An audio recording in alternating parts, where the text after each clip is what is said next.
এখন আপনি যে এই ক্লাসিক এডিটরের মাধ্যমে আপনার হোম পেজটা শুধুমাত্র ডিজাইন করতে পারবেন এরকমটা কিন্তু না। আমরা এতক্ষণ হোম পেজ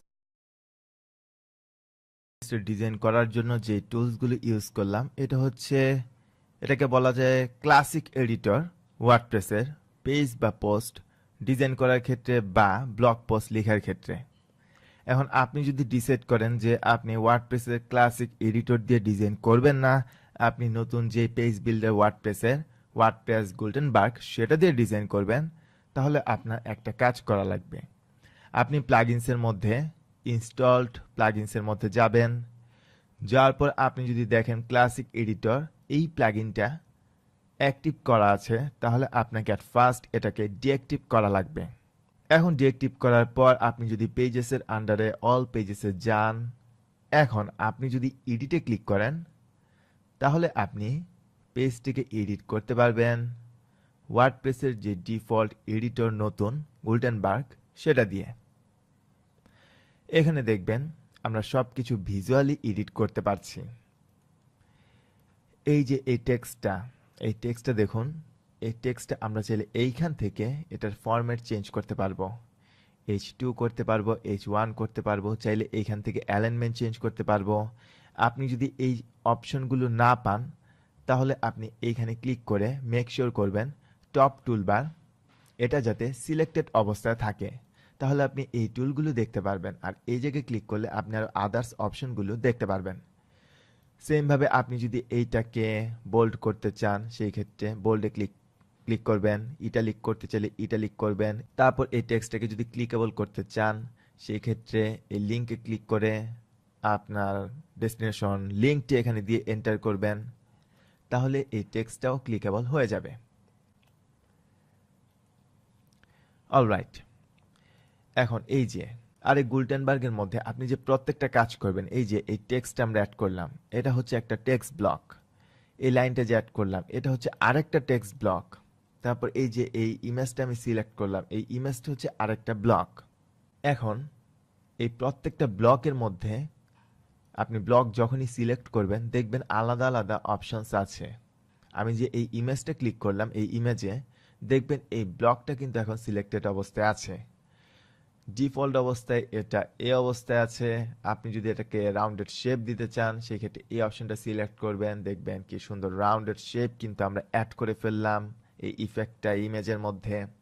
তারপর ইমেজ সাইজ আপনি এখান থেকে কিন্তু চাইলে চেঞ্জ করতে পারবেন।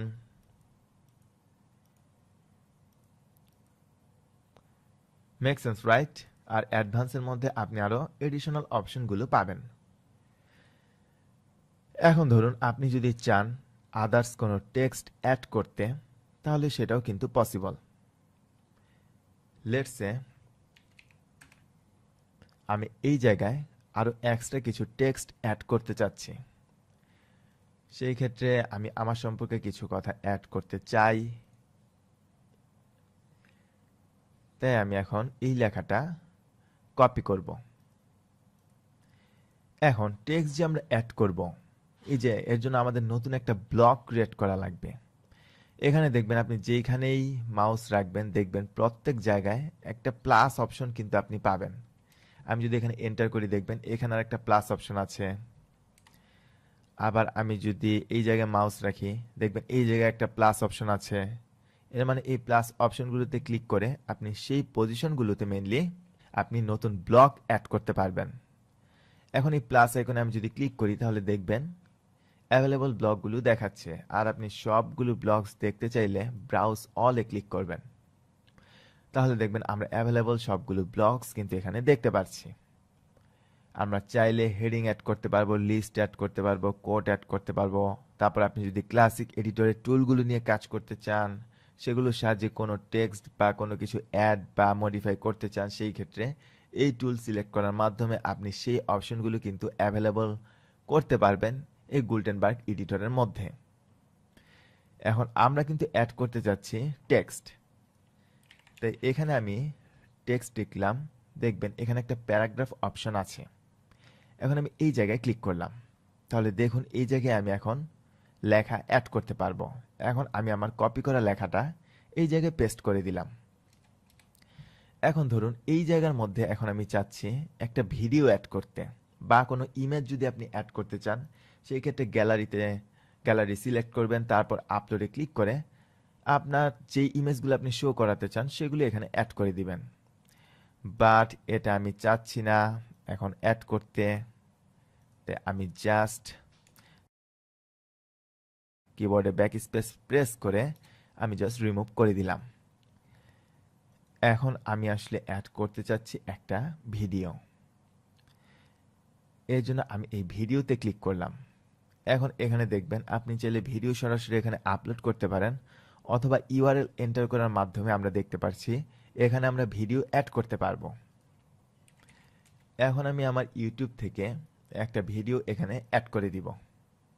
আপনি যদি এই ভিডিওটি প্লে করে থাকেন তাহলে আমি এখন ধরুন আমি এই ভিডিওটা অ্যাড করতে যাচ্ছি, তাই ভিডিও লিঙ্কটা আমি কপি করলাম। কপি করার পর এখানে ইনসার্ট ফ্রম ইউআরএল এই জায়গায় ক্লিক করে আমার কপি করা লিঙ্কটা এখানে পেস্ট করে এন্টার করলাম। তাহলে দেখুন ভিডিওটা কিন্তু অটোমেটিক্যালি এখানে ইমবেড হয়ে গিয়েছে। এখন এই জায়গায় ধরুন আমি একটা বাটন অ্যাড করতে যাচ্ছি, এর জন্য আমি আরেকটা ব্লক আমার অ্যাড করা লাগবে। এখন এই জায়গায় আমি যদি সার্চ দি বাটন লিখে, তাহলে দেখবেন আমি বাটনের অপশন পেলাম। তারপর আপনি যদি দুইটা বাটন অ্যাড করতে চান সেই ক্ষেত্রে দুইটা বাটন, কলাম ওয়াইজ তিনটা বাটনও চাইলে অ্যাড করতে পারবেন। এখন ধরুন আমি দুইটা বাটন অ্যাড করতে চাচ্ছি, তাই আমি এই অপশনে ক্লিক করলাম। এখন ডাউনলোড নাও এই বাটনে ক্লিক করলে কি হবে? এখন আমি চাচ্ছি এই বাটনে ক্লিক করলে কোর্সের লিঙ্কে চলে যাবে, এই জন্য এই বাটনে আমি ক্লিক করলাম। তারপর লিঙ্ক এই জায়গায় কোর্সের লিঙ্কটা এন্টার করলাম। তারপর কালার সেটিংস, এখান থেকে আপনি চাইলে বাটনের কালার কিন্তু চেঞ্জ করতে পারবেন। আমি রেড কালার চুজ করে দিলাম, চাইলে আপনি গ্রেডিয়েন্ট কালারও কিন্তু সেট করতে পারবেন। বাট রাইট নাও আমি রেড কালারটা চুজ করলাম। আর এই জায়গায় কিন্তু ডাউনলোড নাও হবে না, এখন এই জায়গায় কিন্তু হবে এনরোল নাও, রাইট? তাই এই জায়গার টেক্সটটা আমি মুছে এখানে লিখে দিব এনরোল নাও। তারপর এই জায়গায় এই সেকেন্ড জি বাটন, এই জায়গায় ধরুন আমি লিখে দিলাম কন্ট্যাক্ট কানেক্ট উইথ মি। এখন কানেক্ট উইথ মিতে আমি অ্যাড করে দিব এই লিঙ্কটা masuksorkabatista.com। এখন এই লিঙ্কটা আমি সেম ভাবে এই জায়গায় এন্টার করলাম। অলরাইট, এখন আমি যদি আপডেটে ক্লিক করি এবং আপডেটে ক্লিক করার পর প্রিভিউতে ক্লিক করি, তাহলে দেখবেন আমার ভিডিওটা কিন্তু অ্যাড হয়ে গেল, বাটনগুলো অ্যাড হলো। কিন্তু এই জায়গাটার মধ্যে আমি চাচ্ছি একটা স্পেস দিতে, আর ভিডিওটা চাচ্ছি আমি অ্যালাইনমেন্টটা সেন্টার করতে। এর জন্য আমি ভিডিওটা সিলেক্ট করলাম। সিলেক্ট করার পর এখানে যে অ্যালাইনমেন্ট সেটা অ্যালাইন সেন্টার করে দিলাম।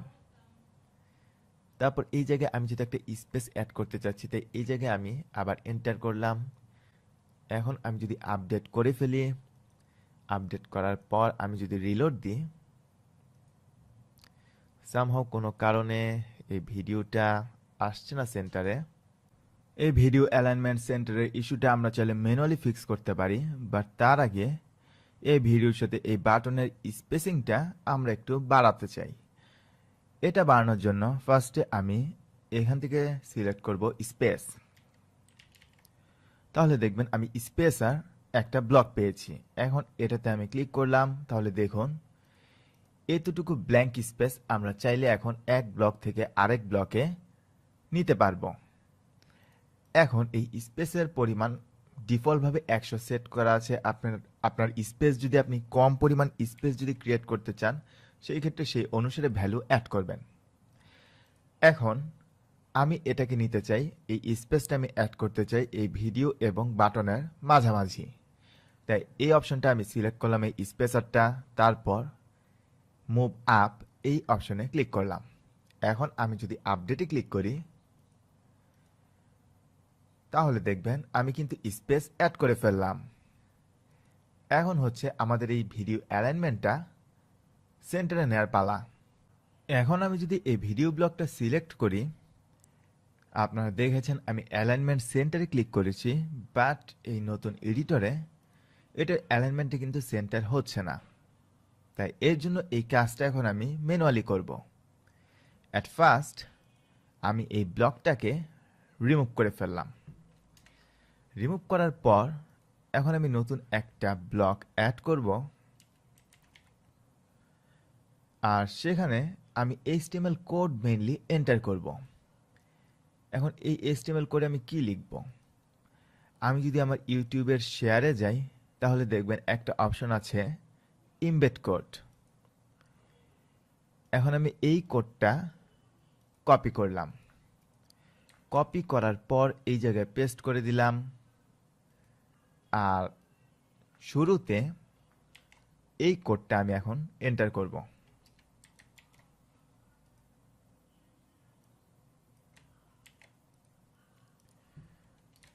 অলরাইট, এখন আমি যদি আপডেটে ক্লিক করি,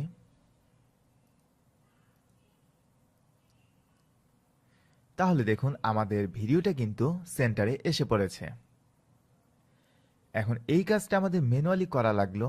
এই ব্যাপারটা হয়তো কিছুটা টেকনিক্যাল আপনার কাছে মনে হতে পারে, বাট তেমনটা কিন্তু না। এই গুটেনবার্গ এডিটরের হয়তো নেক্সট আপডেটে এই জিনিসগুলো, এই প্রবলেমগুলো ফিক্স হয়ে যাবে, বাট আমরা যখন ইউটিউবে ভিডিওটা ইমবেড করলাম, এটা ডিফল্টভাবে লেফট অ্যালাইনমেন্টই থাকে এবং সেন্টার অ্যালাইনমেন্টটা কাজ করছিল না। এর জন্য ইউটিউবের যে অ্যালাইনমেন্ট মানে ইমবেড করার যে কোডটা, সে HTML কোডটা আমি জাস্ট এখানে এন্টার করলাম ইমবেড করার জন্য, আর এইখানে ডিপ স্টাইল তারপর টেক্সট অ্যালাইনমেন্ট এটা জাস্ট সেন্টার করে এটাকে ক্লোজ করে দিলাম এই ডিপ ট্যাগটা। আর এরই ফলে এই ম্যানুয়ালি অ্যাড করার কারণে এই ইউটিউবের ভিডিওটা কিন্তু আমার সেন্টারে অ্যাড হয়ে গেল। এখন এরকম ছোটোখাটো প্রবলেমে আপনি যখন পড়বেন, তখন জাস্ট সিম্পলি গুগল সার্চ করবেন। যেমন আমি সার্চ করেছিলাম যে how to YouTube video align center WordPress Gutenberg editor, আর তখন এই সলিউশনটা কিন্তু আমি পেয়ে গিয়েছি এই আর্টিকেলটা পড়ার মাধ্যমে। অলরাইট, তেমনিভাবে নতুন কোনো ব্লগ আপনি আবার অ্যাড করতে চাইলে ব্রাউজ অলে ক্লিক করবেন, এভাবে দেখবেন কোন ব্লকটার কাজ কীরকম, কোনটার মধ্যে কি কি জিনিস কাস্টমাইজ করা যায়, কিভাবে করতে হয়। যে ব্লকে আপনি অ্যাড করবেন না কেন, এই ব্লকের আন্ডারে ব্লকটা সিলেক্ট করলে কিন্তু আপনি এডিশনাল সেটিংসগুলো পেয়ে যাবেন। তেমনিভাবে এখন আপনি যদি চান কলাম অ্যাড করতে, লেটসে এই জায়গায় এক পাশে কিছু টেক্সট থাকবে, আরেক পাশে ইমেজ থাকবে বা টেক্সট থাকবে, সেক্ষেত্রে আপনি এখানে জাস্ট সিম্পলি সার্চ দিবেন কলাম লিখে। তাহলে দেখুন আমরা কলামের অপশন পেয়ে গিয়েছি, যেখানে আপনি ইচ্ছামতো কলাম ক্রিয়েট করতে পারবেন, কতগুলো কলাম দরকার। আর এখানে ডিফল্টভাবে ইমেজ সহ ইমেজ টেক্সট বেস একটা কলাম রেডিমেড আছে, 3টা কলামের একটা রেডিমেড ভার্সন একটা ব্লক আছে, আবার 2টা কলামেরও কিন্তু একটা ব্লক আছে। লেটসে আমি যদি এইটা সিলেক্ট করি, এখন ধরুন আমি চাচ্ছি এই বাটনটাকে উপরে নিতে। এখন আপনি কিন্তু জাস্ট সিম্পলি এই বাটন ব্লকটা ক্লিক করে এই মুভ আপে ক্লিক করলেই এই কলামের উপরে এটা এসে পড়বে। আবার আপনার যদি এটা সিলেক্ট করা না থাকে, তাহলে দেখবেন এই জায়গায় কিন্তু অপশনটা আছে, এই ব্লকের অপশন এই জায়গাতেই আছে। আমি যদি মুভ আপে ক্লিক করি, তাহলে দেখুন এই বাটনের পজিশনটা কিন্তু চেঞ্জ হয়ে গেল। এখন আপনি চাইলে এই ইমেজ চাইলে মডিফাই করতে পারবেন। এখানে দেখুন ইমেজে ক্লিক করলে রিপ্লেস অপশন আছে, তেমনিভাবে টেক্সটগুলো চেঞ্জ করতে পারবেন। এরকম আদার যত ব্লক আছে সেই ব্লকের প্রপার ইউজগুলো নিজে নিজে প্র্যাকটিস করে শিখবেন। তখন আপনি নিজে নিজেই বুঝতে পারবেন, আইডিয়া জেনারেট করতে পারবেন কিভাবে হোম পেজটা সেট আপ করলে আপনার ওয়েবসাইটের জন্য বা আপনার বিজনেসের জন্য সেটা পারফেক্ট হবে। আপনি আপনার কম্পিটিটরদের ওয়েবসাইট থেকেও আইডিয়া নিতে পারেন যে হোম পেজটা কিভাবে সাজাবেন। এখন ধরুন এই জায়গায় আমি চাচ্ছি একটা স্পেস কিন্তু এই জায়গায় আমার অ্যাড করা দরকার। এখন এই জিনিসটা শর্টকাটে করতে চাইলে আপনি জাস্ট ডুপ্লিকেটে ক্লিক করবেন, তারপর এটাকে মুভ ডাউন করে আপডেটে ক্লিক করে দিবেন। তাহলেই দেখবেন আমাদের কাজটা কিন্তু আমি জাস্ট সেম সাইজের স্পেসটা ডুপ্লিকেট করে এই জায়গায় অ্যাড করে দিলাম। সো এভাবে আপনি চাইলে ব্লকগুলো কিন্তু ডুপ্লিকেট করেও আপনার কাজের প্রসেসকে ফাস্টার করতে পারেন। এখন এইখানে একটা জিনিস লক্ষ্য করলে দেখবেন আমাদের এই হোম পেজের মধ্যে পেজ টাইটেলটাও এখানে শো করছে হোম, বাট আমি আসলে চাচ্ছি এই জিনিসটা হাইড করে ফেলতে। এটা যেহেতু একটা ফ্রি থিম, আপনি ডেভেলপারের সাপোর্ট ঠিক ওইভাবে পাবেন না, আর ফ্রি থিম দেখে গুগলে সার্চ করে আশা করা যায় আপনি এই সলিউশনটা পেয়ে যাবেন। আমি যদি এখন গুগলে এটা লিখে সার্চ দিই remove page title sparkling WordPress, তাহলে ফার্স্টে আমি যে লিঙ্কটা পাচ্ছি আমি জাস্ট সিম্পলি এটাকে ওপেন করলাম। তারপর এখানে আমি দেখতে পাচ্ছি একটা অ্যান্সার, যেখানে আমাদের একটা কাস্টম সিএসএস অ্যাড করা লাগবে এই সেটিংসে গিয়ে। এখন এটাকে আমি জাস্ট কপি করলাম। কপি করার পর আমি কাস্টমাইজে ক্লিক করলাম। অ্যাপারেন্স, কাস্টমাইজ, স্পার্কলিং অপশন, আদার কাস্টম সিএসএস। এখন আমি স্পার্কলিং অপশনের মধ্যে আদার অপশন পাচ্ছি না, বাট আমি এখানে কিন্তু কাস্টম সিএসএস অপশনটা দেখতে পাচ্ছি। এখন এই জায়গায় আমি লিঙ্কটা জাস্ট যেটা কপি করেছিলাম এটা জাস্ট পেস্ট করলাম, আর দেখুন আমি প্রিভিউতে কিন্তু দেখতে পাচ্ছি আমার টাইটেলটা হাইড হয়ে গেল। এখন আমি জাস্ট এটাকে পাবলিশ করে দিলাম। এখন আমি যদি অন্য একটা ব্রাউজারে ওপেন করি, তাহলে দেখুন এই হোম যে পেজ টাইটেলটা ছিল সেটা কিন্তু হাইড হয়ে গেল। এভাবে ছোট ছোট সমস্যাগুলো আপনি গুগল সার্চ করে খুব সহজেই কিন্তু সমাধান করে ফেলতে পারবেন এবং নিজের মতো ওয়েবসাইটটাকে কাস্টমাইজ করে ফেলতে পারবেন। তারপরে এই কাস্টমাইজের মধ্যে আপনি যদি স্পার্কলিং অপশনের মধ্যে আসেন তাহলে দেখবেন অনেক রকমের অপশনস কিন্তু এখানে আছে।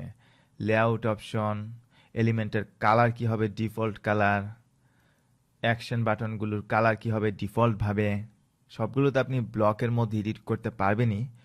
তারপরে ডিফল্টভাবে কালারগুলো কি থাকবে সেগুলো কিন্তু আপনি চাইলে এখান থেকে চেঞ্জ করতে পারবেন। তো এভাবে এই সেটিংসগুলো দেখলে আপনি আরো অনেক সুন্দর সুন্দর আইডিয়া পাবেন এবং বুঝতে পারবেন কোথায় কি এডিট বা মডিফাই করলে আপনার সাইটকে আপনি আরো সুন্দর মতো কাস্টমাইজ করতে পারবেন এবং একটা ব্র্যান্ডেবল সাইট বানাতে পারবেন। ধরুন আপনার কালার যদি হয়, প্রাইমারি কালার যদি হয় গ্রিন, তাহলে এই কালারগুলো চেঞ্জ করে গ্রিন কালার সেট করে দিবেন, তাহলে ডিফল্টভাবে যে বাটন বা যে জিনিসগুলো জেনারেট হবে সেই কালারেরই জেনারেট হবে। তারপরে এখানে দেখুন আরেকটা অপশন আমরা দেখতে পাচ্ছি সাইট আইডেন্টিটি। এখানে দেখুন 512 বাই 512 একটা আইকন আপনি চাইলে সেট করতে পারবেন, যেটা এই জায়গায় ব্রাউজারের এই জায়গায় শো করবে। তেমনিভাবে default colour, header text colour, background colour change করতে পারবেন, হেডার ইমেজ চাইলে অ্যাড করতে পারবেন। হেডার ইমেজটা সম্ভবত এই জায়গায় শো করবে, তাই টেক্সটের বদলে আপনি যদি চান লগো অ্যাড করতে সেই ক্ষেত্রে হেডার ইমেজ হিসাবে এইখানে সেই লগো বা ইমেজটা অ্যাড করে দিবেন। আর এই কাস্টমাইজের মধ্যে আপনি আরেকটা ওয়েতে আসতে পারেন। এখানে তো কাস্টমাইজ অপশন আছেই, তাছাড়া ড্যাশবোর্ডে গেলে অ্যাপারেন্সের আন্ডারে দেখবেন এই কাস্টমাইজ অপশনটা আছে। এখানে ক্লিক করলে আপনি সেম জায়গায় আসবেন। মূলত এইভাবেই ক্লাসিক এডিটরের মাধ্যমে অথবা ওয়ার্ডপ্রেসের নতুন গুটেনবার্গ এডিটরের মাধ্যমে আপনি চাইলে হোম পেজ অথবা যে কোনো পেজ ডিজাইন করতে পারেন। আর কাস্টমাইজ সেটিংসের মধ্যে গিয়ে আপনার সাইটের গ্লোবাল সেটিংস চাইলে চেঞ্জ করতে পারবেন।